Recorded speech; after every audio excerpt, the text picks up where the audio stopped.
నమస్కారం E6 breakfast news కి స్వాగతం. హెడ్లైన్ చూద్దాం.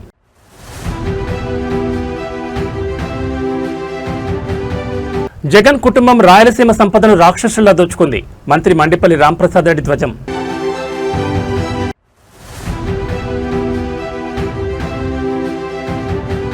జగిత్యాలలో అంతర్రాష్ట్ర గంజాయి ముఠా కుట్టురట్టు, 3 నిందితుల అరెస్ట్.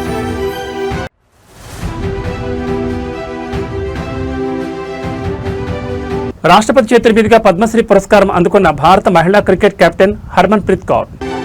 ఇక వివరాలు చూస్తే ఆంధ్రప్రదేశ్ రాజకీయాల్లో రాయలసీమ అభివృద్ధి, అక్కడి వనరుల దోపిడీపై కూటమి ప్రభుత్వం మరియు వైఎస్ఆర్సీపీ మధ్య మాటల యుద్ధం ముదిరింది. అమరావతిలోని తెలుగుదేశం పార్టీ కేంద్ర కార్యాలయం ఎన్టీఆర్ భవన్ వేదికగా రవాణా శాఖ మంత్రి మండిపల్లి రాంప్రసాద్ రెడ్డి నిర్వహించిన మీడియా సమావేశం తీవ్ర సంచలనం రేపుతోంది. రాయలసీమ ప్రాంతాన్ని, అక్కడి అమాయక ప్రజల కష్టాన్ని వైఎస్ జగన్మోహన్ రెడ్డి కుటుంబ సభ్యులు దారుణంగా దోచుకున్నారంటూ మంత్రి రాంప్రసాద్ రెడ్డి అత్యంత ఘాటు వ్యాఖ్యలు చేశారు. జగన్ రాక్షస పాలనలో సీమకు జరిగిన అన్యాయాన్ని, దోపిడీని ఆధారాలతో సహా ఎండగట్టారు. రాయలసీమకు చెందిన మంత్రిగా మండిపల్లి రాంప్రసాద్ రెడ్డి గత 5 ఏళ్ల వైఎస్ఆర్సీపీ హయాంలో జరిగిన దోపిడీపై తీవ్రస్థాయిలో ధ్వజమెత్తారు. ఈ సందర్భంగా మంత్రి మాట్లాడుతూ, రాయలసీమ అంటే పౌరుషానికి, కష్టపడే తత్వానికి ప్రతీకని, అలాంటి ప్రాంత ప్రజల రక్తాన్ని, కష్టాన్ని జగన్ కుటుంబ సభ్యులు రాక్షసుల్లా పీల్చి పిప్పి చేశారని మండిపడ్డారు. సీమ సంపదను, ప్రకృతి వనరులను తమ సొంత లాభం కోసం దోచుకున్నారని ఆరోపించారు. 5 ఏళ్ల పాటు ముఖ్యమంత్రిగా ఉన్న జగన్మోహన్ రెడ్డి రాయలసీమ ప్రాజెక్టులను గాలి కుదిలేస్తారని విమర్శించారు. సీమ నిరుద్యోగ యువతకు ఉద్యోగాలు కల్పించకుండా, పరిశ్రమలు రాకుండా చేసి వెనుకబాటుతనానికి గురి చేసింది జగన్ కాదా అని నిలదీశారు. చంద్రబాబు నాయుడు నాయకత్వంలోని కూటమి ప్రభుత్వం రాయలసీమను రత్నాలసీమగా మార్చడానికి కట్టుబడి ఉందని మంత్రి స్పష్టం చేశారు. గత ప్రభుత్వం చేసిన దోపిడీపై విచారణ జరిపి నిందితులను చట్టం ముందు నిలబెడతామని హెచ్చరించారు. జగన్ కుటుంబ సభ్యులను లక్ష్యంగా చేసుకుని మంత్రి మండిపల్లి రాంప్రసాద్ రెడ్డి చేసిన ఈ రాక్షసుల వ్యాఖ్యలు ఏపీ రాజకీయాల్లో, ముఖ్యంగా రాయలసీమ జిల్లాలో తీవ్ర సంచలనంగా మారాయి. మరి దీనిపై వైఎస్ఆర్ కాంగ్రెస్ పార్టీ నేతలు ఏ విధంగా కౌంటర్ ఇస్తారో చూడాలి.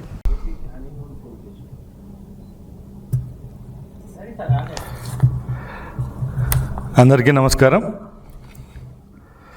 రాష్ట్ర ప్రజలందరికీ ఈరోజు చంద్రబాబు నాయుడు గారు ముఖ్యమంత్రి అయిన తర్వాత సుభిక్షంగా ఒక వారంలోనే 2 సంవత్సరాలు పూర్తి చేసుకుంటున్నాం.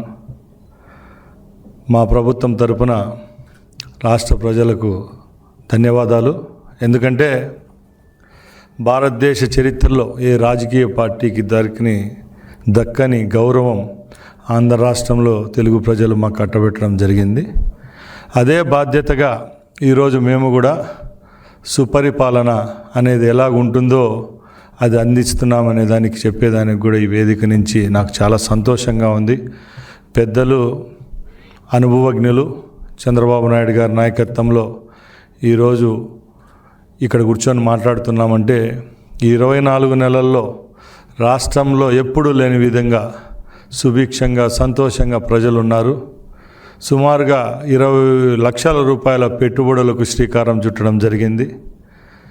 అధోగతి పాలైన రాష్ట్రాన్ని గాడిలో పెట్టి అభివృద్ధి వైపు నడిపిస్తున్న మా ముఖ్యమంత్రికి మరొకసారి 2 సంవత్సరాలు ధన్యవాదాలు తెలియజేసుకుంటున్నా.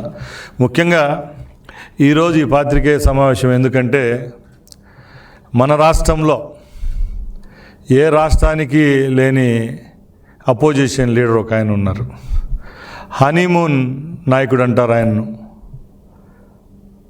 కేవలం ఒక ప్రతిపక్ష నాయకునిగా ఈ 24 నెలల్లో ఒక 10-15 సార్లు మాత్రమే జగిత్యాల జిల్లాలో యువతను మత్తు పదార్థాల వైపు లాగుతున్న గంజాయి ముఠాలపై పోలీసులు ఉక్కుపాదం మోపుతున్నారు. జగిత్యాల రూరల్ పోలీసులు నిర్వహించిన ఆకస్మిక తనిఖీల్లో భారీగా గంజాయి పట్టుబడ్డం స్థానికంగా తీవ్ర కలకలం రేపింది. చల్కల్ సమీపంలో నిఘా పెట్టిన పోలీసులు గుట్టుచప్పుడు కాకుండా గంజాయి విక్రయిస్తున్న 3 అంతర్రాష్ట్ర ముఠా సభ్యులను రెడ్ హ్యాండెడ్గా అదుపులోకి తీసుకున్నారు. నిందితుల వద్ద నుంచి 1.5 కిలోలకు పైగా గంజాయితో పాటు మొబైల్ ఫోన్లను స్వాధీనం చేసుకున్నారు. జగిత్యాల రూరల్ సిఐ ఎస్ఐల బృందం పక్కా సమాచారంతో చల్కల్ విలేజ్ పరిధిలో ఈ మెరుపుదాడులు నిర్వహించింది. పోలీసుల విచారణలో షాకింగ్ నిజాలు వెలుగులోకి వచ్చాయి. అరెస్ట్ అయిన ముఠా సభ్యులు ఒరిస్సా రాష్ట్రం నుంచి తక్కువ ధరకే గంజాయిని కొనుగోలు చేసి అక్కడి నుండి గుట్టుచప్పుడు కాకుండా జగిత్యాలకు రవాణా చేస్తున్నారు. అక్కడి విద్యార్థులు యువతను టార్గెట్ చేస్తూ ప్యాకెట్ల రూపంలో ఎక్కువ రేట్లకు అమ్ముతున్నట్లు పోలీసులు గుర్తించారు. అరెస్ట్ అయిన వారిలో తాటిపాముల వంశీ, మొండే అనిల్ మరియు దేవకోట కుషాల్ అనే 3 యువకులున్నారు. నిందితుల నుంచి 1675 గ్రాముల గంజాయిని, దాంతోపాటు కస్టమర్లతో డీల్స్ మాట్లాడడానికి ఉపయోగించే 2 మొబైల్ ఫోన్లను పోలీసులు సీజ్ చేశారు. ప్రెస్ మీట్లో డీఎస్పీ పురుషోత్తం మాట్లాడుతూ, పట్టుబడిన 3 నిందితులు సామాన్యులు కాదని, వీరిపై వీరిపై గతంలోనే జగిత్యాల పరిసర పోలీస్ స్టేషన్లో పలు గంజాయి మరియు ఇతర క్రిమినల్ కేసులు నమోదయ్యాయని స్పష్టం చేశారు. జైలుకు వెళ్లి వచ్చిన వీరి ప్రవర్తనలో మార్పు రాకపోవడంతో నిఘా పెట్టి మరీ పట్టుకున్నట్లు తెలిపారు. జగిత్యాల జిల్లాను డ్రగ్స్ గంజాయి రహిత జిల్లాగా మార్చడమే లక్ష్యంగా తనిఖీలు ముమ్మరం చేశామని, ఎవరైనా గంజాయి విక్రయించినా రవాణా చేసినా పీడీ యాక్ట్ నమోదు చేయడానికి కూడా వెనుకాడబోమని పోలీసులు హెచ్చరిస్తున్నారు. జగిత్యాల రూరల్ పోలీస్ స్టేషన్లో పరిధిలో ఈ చెల్గల గ్రామంలో గాంజాయి విక్రయిస్తున్నట్టుగా మన పోలీసుకు సమాచారం అందింది.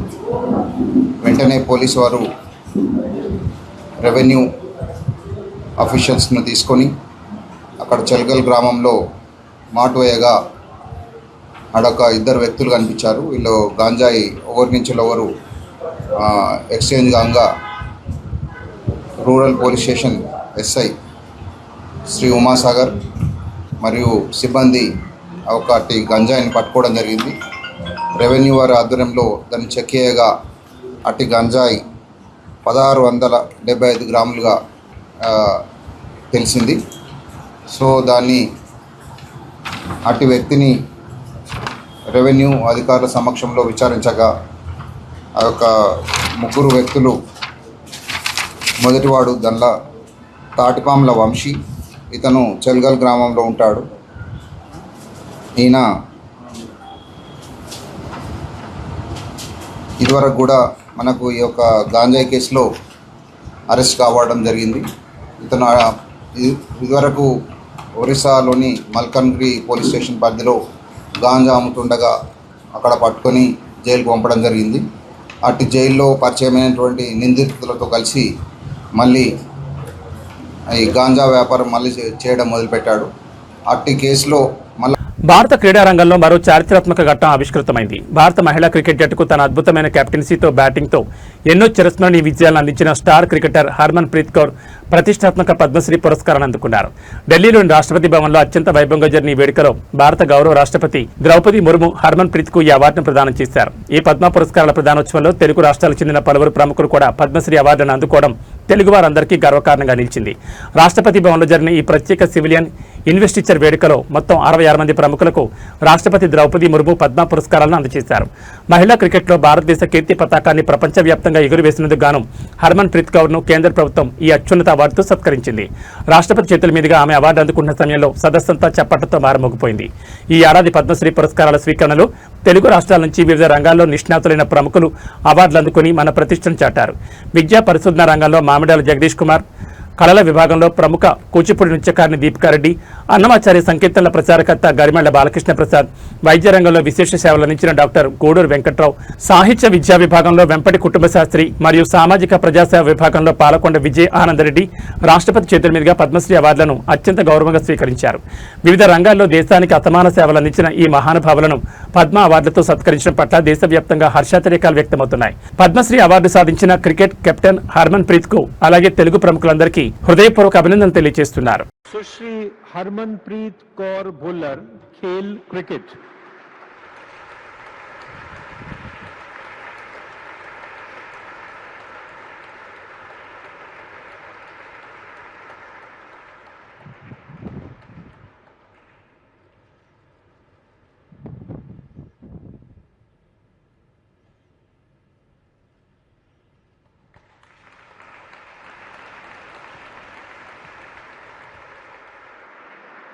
యాదాద్రి భువనగిరి జిల్లా బీబీనగర్ మండలం జీయపల్లి తాండాలో లక్ష్మీనారాయణ ఫౌండేషన్ ట్రస్ట్ ఆధ్వర్యంలో ట్రస్ట్ చైర్మన్ మన్నే బాలరాజ్ ఆధ్వర్యంలో వాటర్ క్యాన్లను పంపిణీ చేశారు. ఈ సందర్భంగా మన్నే బాలరాజ్ మాట్లాడుతూ లక్ష్మీనారాయణ ఫౌండేషన్ ఆధ్వర్యంలో ఈ యొక్క వాటర్ క్యాన్లు పంపిణీ చేయడం చాలా సంతోషంగా ఉందని, అదేవిధంగా భవిష్యత్తులో ఈ గ్రామ వాసులకి తమ వంతు సహాయ సహకారాలు అందిస్తానని బాలరాజు ఈ కార్యక్రమంలో తెలిపారు. ఈ కార్యక్రమంలో మార్కెట్ కమిటీ డైరెక్టర్ కొలిచెల్ శ్యామ్ మరియు తాండా మాజీ ఉప సర్పంచ్ సంజీవ్ నాయక్, గ్రామశాఖ అధ్యక్షుడు శ్రీకాంత్, సాయినాథ్ గౌడ్, గ్రామ పెద్దలు వాల్యా నాయక్, మోతీరామ్ నాయక్, గ్రామ వార్డు సభ్యులు పాల్గొన్నారు. ఆ తర్వాత లక్ష్మణ్ నాయక్ ఆధ్వర్యంలో మన్నే బాలరాజ్కి శాలువాతో సన్మాన కార్యక్రమం జరిగింది.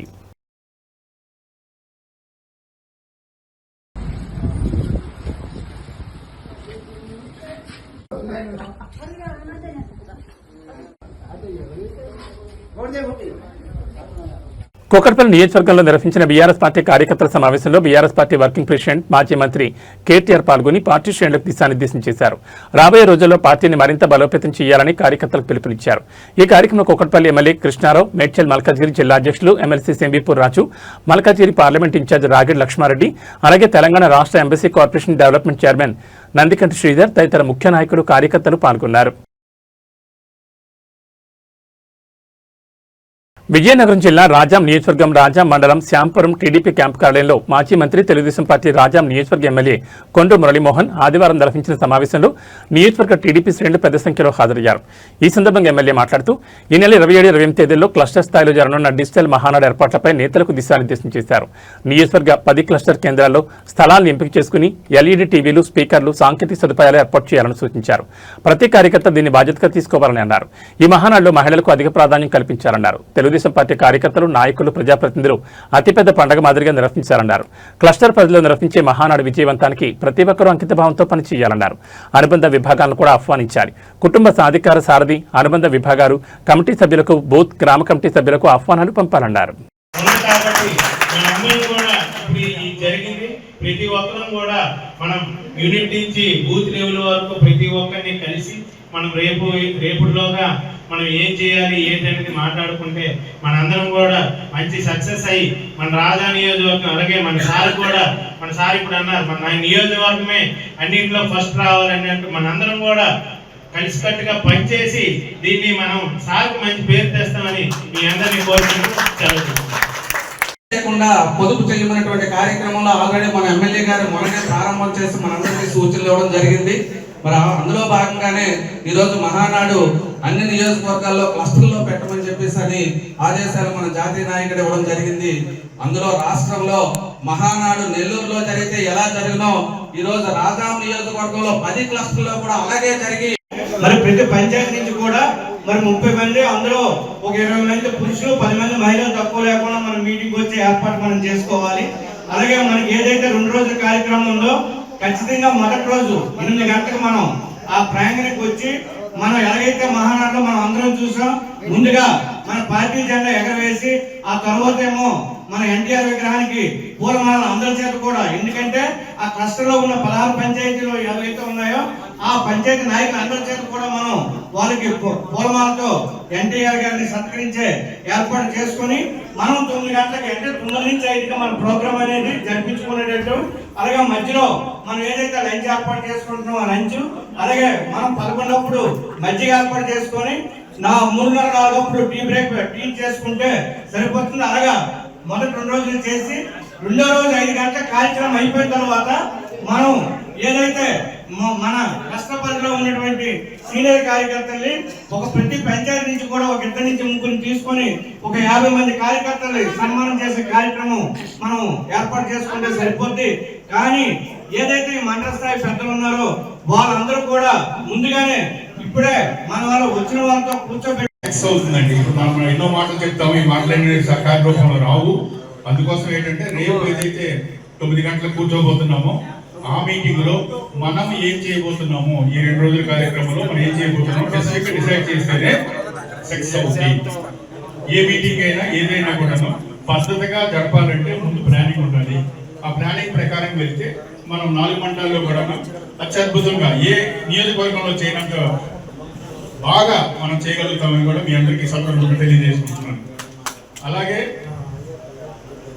తెలుగుదేశంలో కార్యక్రమంలో చాలా ఇంతకు ముందు కూడా మనం కూడా రాజమండ్రి వేరే ప్లేస్ లో మనం అందరం వెళ్ళాము.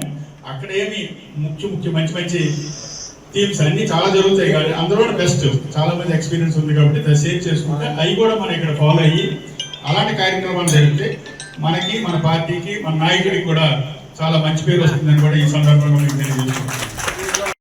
క్లస్టర్లను నియమించి ప్రతి క్లస్టర్లో పండుగ వాతావరణం జరుపుకోమని అధిష్టానం మనకు ఆదేశాలు జారీ చేసింది. దానికి అనుగుణంగా మన ప్రీతులను ఏ రకంగా చేయాలి, ఎలా ముందుకెళ్లాలని ఒక సందేశం ఇవ్వడం జరిగింది.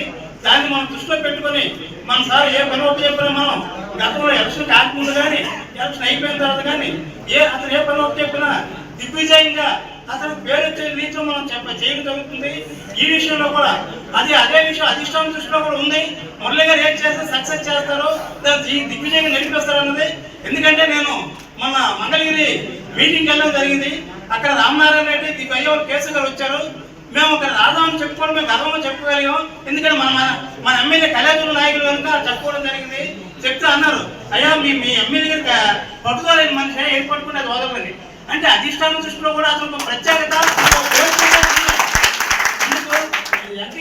చంద్రబాబు నాయుడు దృష్టిలో కూడా మురళీ గారు అంటే ఒక ప్రత్యేకత అభిమానం. మనం చూసాం, మననే ఒక యాత్ర జరిగింది. యాత్ర గవర్నమెంట్ పరంగా చేయాలంటే దాని పైకి వెళ్ళాలంటే 1 వీక్ పడుతుంది, కానీ 1 వీక్లో కేవలం జరుగుతుంది. దట్ ఈస్ ఇటువంటి విషయంలో ఏదైనా అసలు మనకు అన్ని విధాలా ఏ గ్రామానికి ఏంటి కావాలి, వాటర్ కావాలా, రోడ్లు కావాలా అన్నది మనకు ఆయన చేస్తున్నారు. మనం గ్రామాలకు మనకు ఆయనకి అది దృష్టిలో పెట్టుకుని మనకు ఆయనకి ఇచ్చే గిఫ్ట్ ఏంటంటే ఇటువంటి కార్యక్రమాలు అతనికి పేరొచ్చే విధంగా రాష్ట్ర స్థాయిలో ఎవరు చేశారంటే కొండు మురళీమోహన్ నియోజకవర్గంలో ప్రభుత్వంలో ఉంది అన్నది ఈ 5 నియోజకవర్గాల్లో కూడా నేను చూపించాలి. అలాగే ఆర్థిక పరమైన అంశాలు ఏమైనా ఉంటే ఆ కష్టాలను కూర్చుని పెట్టి మాట్లాడండి, దానికి అందరం సహకరిస్తాం. ఎందుకంటే ఒకరి మీద ఎవరు వేసుకోకండి, అందరం దానికి ముందుంటాం. అందరం మా కష్టం సంబంధించి మేము కూర్చుంటాం, ఏదైనా కూర్చొని మాట్లాడి ప్రతి ఒక్క కష్టాలను కూడా ఒక ఛాలెంజ్ గా తీసుకొని దీన్ని ఆయన పేరు పెంచే విధంగా నడిపిస్తారని ఆశిస్తూ నాకు ఈ అవకాశం ఇచ్చినందుకు ధన్యవాదాలు. చంద్రబాబు నాయుడు గారి నిర్ణయం మేరకు మహానాడు మీరు చేస్తే ఎలా ఉంటుందో చేసి చూపించండి అని మనకు అవకాశం ఇవ్వడం జరిగింది. మనందరం కూడా అంటే ఎమ్మెల్యే గారు లేకుండా మాట్లాడుకున్నట్టు మాట్లాడదాం. ఎందుకు ఆయన ఎమ్మెల్యేగా ఎప్పుడు మేము భావించి ఒక స్నేహితుడిగా, ఒక అన్నదమ్ముడిగా, మన కుటుంబ సభ్యుడిగా మాత్రమే మనందరికీ బాధ్యతలు చెప్పలేదని బాధపడుతున్నాం. ట్రయల్ గా ఇది ఒక బాధ్యత ఇచ్చారు. ఈ బాధ్యతని మనం సక్సెస్ చేస్తే మన తాలూకా నైపుణ్యం ఏంటనేది మన జాతీయ పార్టీ అధ్యక్షులకి, వర్కింగ్ ప్రెసిడెంట్ గారికి అర్థం అవుతుంది. వారు ప్రత్యక్షంగా మనం చూస్తారు, లైవ్ లో ఉంటారు. ఈ 1875 క్లస్టర్లు కూడా వారు మానిటరింగ్ చేస్తారు. ఈ 48 గంటలు కూడా మనందరినీ మానిటరింగ్ చేస్తారు. ఆ వ్యవస్థని వారు క్రియేట్ చేశారు. అందు గురించే ఇంటర్నెట్ సదుపాయం కూడా ఉంచమని మనకు ఆదేశాలు ఇవ్వడం జరిగింది. ఇదేదో మనం రాజా నియోజకవర్గంలో ఎలక్షన్ ముందు కానీ ఎలక్షన్ తర్వాత కానీ పార్టీ ఏ కార్యక్రమం ఇచ్చినా చిత్తశుద్ధిగా 100కి 150% వారి ఆధ్వర్యంలో అందరం కూడా చేయడం జరిగింది. ఇప్పుడు కూడా దానికి డబల్ చేసి చూపించాలని, చూపిస్తామని ఈ సందర్భంగా శాసనసభ్యుల వారికి మనందరి తరపున హామీ ఇస్తున్నామని, ఈ పేరు రాష్ట్రంలో మారుమోగే విధంగా మా వంతు కృషి మేమందరం కూడా మీకు చేస్తామని ఇది పెద్ద విషయమేం కాదు. వేల మందితో మీటింగ్ పెట్టే ఆర్గనైజర్స్ మనందరం కూడా పెద్ద సమస్య కాదు. ఇందులో భాగంగా మన ఇంటిలో ఒక పండగ జరిగితే చుట్టాలని, స్నేహితుల్ని ఒక లిస్టు రాసుకొని ఇన్విటేషన్ ఎలా పంపిస్తామో అలాగే ఎవరైతే ఆ గ్రామ కమిటీ, ప్రతి గ్రామం కూడా ఒక గ్రామ కమిటీ ఉంది ఒక 10 మందితో, అలాగే బూత్ కమిటీ ఉంది, అలాగే కేఎస్ఎస్ ఉన్నారు. వీళ్ళందరూ కలిపితే ప్రతి గ్రామానికి చిన్న పెద్ద గ్రామాలు యావరేజ్ చూసుకుంటే 25 నుంచి 30 మంది మన పార్టీ ప్రతినిధులే ఆ గ్రామంలో ఉన్నారు. ఆ లిస్టులు పార్టీ ఆఫీస్ నుంచి అందరి దగ్గర ఉన్నాయి, లేకపోతే పార్టీ ఆఫీస్ నుంచి కలెక్ట్ చేసుకుని ఈ 25-30 మందిని కంపల్సరీగా ఆహ్వానం ఇవ్వాలి. మన ఇంట్లో మన చుట్టాలకి, మన కుటుంబ సభ్యులకి ఎలా పిలుస్తున్నామో అలాగా పిలవాలి. వీలైతే ఇందాక సార్ చెప్పిన దాంట్లో కుటుంబ సభ్యులతో సహా రమ్మనండి. మన పార్టీ పండుగ తప్పే ఉంది. దీన్ని కూడా స్త్రీలకి డెడికేట్ చేసే మహానాడని ప్రకటించడం జరిగింది. కాబట్టి మన భార్యల్ని మనం తీసుకొస్తే, మన కుటుంబ సభ్యులు మనం తీసుకొస్తే ఒక ఇన్స్పిరేషన్ గా ఉంటది. కాబట్టి ఫ్యామిలీస్ తో ఆహ్వానం పలకాలని ఈ సందర్భంగా నా సూచన. ఇదేదో పెద్ద కార్యక్రమం, 500 మంది అంటే మ్యాటరే కాదు. మనం అధికారంలో ఉన్నాం. రేపు రాబోయే స్థానిక ఎన్నికలు ఉన్నాయి, వారి ఎన్నికలు అయిపోయి మన ఎన్నికలు ఉన్నాయి. మన ఎన్నికల గురించి మనకు ఒక అవకాశం కలిగింది. కాబట్టి దీన్ని సద్వినియోగం చేసుకుని ఎవరు సత్తా వారు చూపించి, ఇది ఏ ఒక్కరిది కాదు, మండల నాయకత్వం, cluster incharge, unit incharge, booth incharge, గ్రామ కమిటీలు అందరిది బాధ్యత ఉంది. తెలుగుదేశం పార్టీకి ఇది ఏ ఒక్కరిది కాదు. మనలో గ్యాప్ ఉంటే అది పర్మనెంట్ కాదు, టెంపరీ. పార్టీ పర్మనెంట్ కాబట్టి అది 2 క్లస్టర్స్ పెట్టి కళ్యాణం ఉద్దేశం కూడా అన్ని కూడా వచ్చే జనానికి ఇబ్బంది లేకుండా ఫుల్ కూలింగ్ పెట్టేటట్టుగా మేమందరూ రాత్రే కూర్చుని మాట్లాడుకోవడం జరిగింది. అన్ని ఎమ్మెల్యే గారు చెప్పే విధంగా మేము మాట్లాడుకుని అన్ని చక్కగా జరిగింది. అంచేత మేము మీరు అందరూ చెప్పి అలాగే మన ఎమ్మెల్యే గారు రాష్ట్రంలో మంచి పేరు కంచిన ఎమ్మెల్యే గారు, ఆయనకి మనం అన్ని దగ్గరగా కార్యక్రమం పండుగ బాగా చూపించి ఎమ్మెల్యే గారికి మంచి పేరు వచ్చేట్టుగా మనం చేసి తద్వారా రాష్ట్రంలో ఎమ్మెల్యే గారికి మంచి బాగా చేశారండి. చంద్రబాబు నాయుడు గారికి ప్రశ్నించాలి. ఆ రకంగా ఎమ్మెల్యే గారికి విశ్రానికి అవకాశం ఉంది. మన అందరూ కష్టపడాలని కోరుకుంటున్నాం. అలాగే కోట ప్రభుత్వం కూడా త్వరలో కొట్టుల పార్టీ మీరు అడగలేదండి. ఇక్కడ రాష్ట్రం మొత్తం పడిగలండి. కోట ప్రభుత్వం కొట్టుల పార్టీని అభివృద్ధి పంపించే ప్రయత్నం జరుగుతుంది కూడా. తెలంగాణ ప్రదేశ్ కాంగ్రెస్ కమిటీ అధ్యక్షుడు బి మహేష్ కుమార్ గౌడ్ జన్మదిన వేడుకలను నిజామాబాద్ వ్యవసాయ మార్కెట్ కమిటీ ఆధ్వర్యంలో సోమవారం అత్యంత ఘనంగా నిర్వహించారు. ఏఎంసీ చైర్మన్ ముప్ప గంగారెడ్డి నేతృత్వంలో మార్కెట్ యార్డులో కార్మిక సంఘాలతో కలిసి ఈ వేడుకలు జరిగాయి. ఈ సందర్భంగా మార్కెట్ కమిటీ పాలకవర్గ సభ్యులు కార్మికుల సమక్షంలో భారీ కేక్ కట్ చేసి ఒకరికొకరు మిఠాయిలు తినిపించుకుంటూ శుభాకాంక్షలు తెలుపుకున్నారు. అనంతరం మార్కెట్ యార్డులోని హమాలీలు కార్మికులకు పండ్లను పంపిణీ చేశారు. ఈ సందర్భంగా ఏఎంసీ చైర్మన్ ముప్ప గంగారెడ్డి మాట్లాడుతూ ఇంద్రవెల్లి సభ సాక్షిగా రాహుల్ గాంధీ సమక్షంలో టీపీసీసీ సారథిగా బాధ్యతలు స్వీకరించిన నిజామాబాద్ ముద్దుబిడ్డ మహేష్ కుమార్ గౌడ్ కి మరిన్ని ఉన్నత పదవులు అధిరోహించాలని, ఆయన నిండు నూరేళ్లు ఆయురారోగ్యాలతో వర్ధిల్లాలని ఆకాంక్షించారు. చురుకైన నాయకత్వంతో రాష్ట్రంలో కాంగ్రెస్ పార్టీని ప్రభుత్వాన్ని సమన్వయం చేస్తూ ప్రగతి పదంలో నడిపిస్తున్నారని కొనియాడారు. జిల్లా అభివృద్ధికి ఆయన అందిస్తున్న సహకారం మరవలేందన్నారు. ఈ వేడుకల్లో వ్యవసాయ market committee director Aila Rajalingam, Gangareddy, Maruti, Mallesh, నరేంద్రలతో పాటు వివిధ కార్మిక సంఘాల ముఖ్య నాయకులు, మార్కెట్ కమిటీ సిబ్బంది మరియు పెద్ద సంఖ్యలో కార్మికులు పాల్గొని సందడి చేశారు.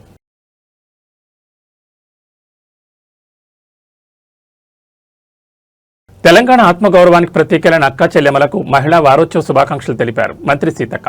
ఈ నెల 25 నుంచి 30 వరకు నిర్వహిస్తున్న మహిళా వారోత్సవాలు కేవలం ఒక కార్యక్రమం కాదని, మహిళా శక్తి సామర్థ్యాలను, ఆత్మవిశ్వాసాన్ని, సాధికారతను ప్రపంచానికి చాటి చెప్పి మహోత్సవం అని పేర్కొన్నారు. ఈ నేపథ్యంలో ప్రజాభవన్ నుంచి వీడియో సందేశం విడుదల చేశారు. ఒకప్పుడు చిన్న పొదుపులతో ప్రారంభమైన స్వయం సహాయక సంఘాలు నేడు తెలంగాణ గ్రామీణ ఆర్థిక వ్యవస్థకు వెన్నెముక్క నిలిచాయని మంత్రి అన్నారు. ముఖ్యమంత్రి రేవంత్ రెడ్డి నాయకత్వంలోని ఇందిరమ్మ ప్రభుత్వం మహిళలను కేవలం లబ్ధిదారులుగా కాకుండా పారిశ్రామికవేత్తలుగా, ఉపాధి సృష్టికర్తలుగా తీర్చిదిద్దుతోందని స్పష్టం చేశారు. మహిళా సంఘాలకు 10 లక్షల వరకు వడ్డీ లేని రుణాలు అందిస్తూ ఆర్థిక స్వావలంబనకు బలమైన తోడ్పాటు అందిస్తున్నామని తెలిపారు. క్యాంటీన్లు, సోలార్ ప్లాంట్లు, సెంట్రింగ్ యూనిట్లు, ఇటుకల తయారీ కేంద్రాలు వంటి రంగాల్లో మహిళలు ముందంజలో నిలుస్తున్నారని చెప్పారు. మహిళలు ఆదాయ వనరులు సృష్టించుకునే దిశగా ప్రభుత్వం అన్ని విధాలుగా చేయూతనందిస్తుందన్నారు. చెట్ల కింద సమావేశాలు నిర్వహించే పరిస్థితి నుంచి గ్రామీణ మహిళలకు గౌరవప్రదమైన వేదికలు కల్పించే దిశగా 8,000 మహిళా భవనాల నిర్మాణానికి శంకుస్థాపన చేయడం గర్వకారణమని మంత్రి పేర్కొన్నారు. ఇది మహిళల పట్ల ఇందిరమ్మ ప్రభుత్వ నిబద్ధతకు నిదర్శనమన్నారు. 2.5 ఏళ్ల ప్రజాపాలన ప్రయాణాన్ని అవలోకనం చేసుకునే సందర్భంగా మహిళా వారోత్సవం నిర్వహిస్తున్నామని తెలిపారు. కోటి చీరల పంపిణీతో పాటు 60,000 కోట్లకు పైగా బ్యాంకు లింకేజ్ ద్వారా మహిళా సంఘాలకు ఆర్థిక బలం అందిస్తున్నామని వెల్లడించారు. 1 కోటి మంది మహిళలను కోటీశ్వరం చేయాలి అన్న ముఖ్యమంత్రి కలను సాకారం చేయడమే ప్రభుత్వ లక్ష్యమని మంత్రి సీతక్క అన్నారు. చిత్తశుద్ధితో పనిచేస్తున్న మహిళా సంఘాలకు ప్రభుత్వం అండగా నిలుస్తోందన్నారు. ఆడబిడ్డ బలపడితే కుటుంబం బలపడుతుందని, కుటుంబం బలపడితే తెలంగాణ మరింత అభివృద్ధి చెందుతుందని మంత్రి పేర్కొన్నారు. ఈ మహిళా వారోత్సవాలను ప్రతి మహిళ తన ఆత్మగౌరవ పండుగగా భావించి పెద్ద ఎత్తున పాల్గొని విజయవంతం చేయాలని పిలుపునిచ్చారు. ఈరోజు సాయంత్రం 4 గంటలకు ముఖ్యమంత్రి రేవంత్ రెడ్డి మహిళా సంఘ సభ్యులతో ముఖాముఖి నిర్వహించనున్నారని, రాష్ట్ర వ్యాప్తంగా మహిళా సంఘాల సభ్యులంతా పాల్గొని కార్యక్రమాన్ని విజయవంతం చేయాలని మంత్రి సీతక్క కోరారు. అక్క చెల్లెలకు, మా అమ్మలకు, మా పొదుపు సంఘం సభ్యురాళ్ళందరికీ పేరు పేరున హృదయపూర్వక శుభాకాంక్షలను తెలియజేస్తున్నాం. తెలంగాణ ఆత్మగౌరవానికి ప్రతీకలైన మహిళా శక్తికి మహిళా వారోత్సవ శుభాకాంక్షలతోటి. ఇది కేవలం మహిళా వారోత్సవం కాదు, ఇది మహిళా శక్తి యొక్క మహోత్సవం. అదేవిధంగా ఇది ఆడబిడ్డల ఆత్మగౌరవ యాత్ర.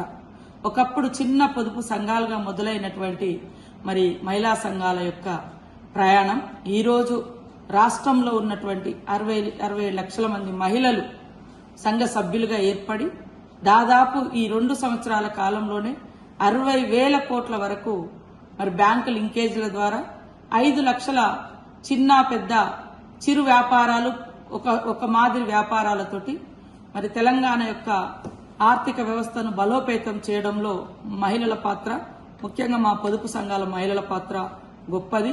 మరి ఈరోజు మన ముఖ్యమంత్రి రేవంత్ రెడ్డి గారు ఒక సోదరుడిగా మా అక్క చెల్లెలందరూ కూడా ఆనందంగా ఉండాలి అంటే వాళ్ళ చేతిలో 4 రూపాయలు ఉండాలని వడ్డీ లేని రుణాలు, మరి ఈరోజు 10 లక్షల రూపాయల వరకు కూడా వడ్డీ లేని రుణాలు ఇస్తూ ఆర్థికంగా ఎదిగేందుకు అన్ని రకాలుగా సపోర్ట్ చేయడంతో పాటు ఎక్కడికక్కడ ఇందిరా మహిళా శక్తి క్యాంటీన్లు, సోలార్ విద్యుత్ ప్లాంట్లు, పెట్రోల్ బంకులు, మిల్లులు, సెంట్రింగ్ బ్రిక్స్ ఫ్యాక్టరీస్, ఇట్లా ప్రతిదీ కూడా బిజినెస్ రూపంలో మహిళలను తీసుకురావడమే కాకుండా మహిళలు గతంలో ఎక్కడైనా మీటింగ్ పెట్టుకోవాలంటే చెట్ల కింద లేదా ఊరవతల లేదా ఎవరిండ్లలోనో పెట్టేది. కానీ ఈరోజు మళ్ళీ మహిళా వారోత్సవం సందర్భంగా రాష్ట్ర వ్యాప్తంగా ఎట్టే టైంలో 8,000 మరి మహిళా భవనాలకు శంకుస్థాపన చేయడం చాలా గర్వకారణంగా ఉంది, గౌరవంగా ఉంది.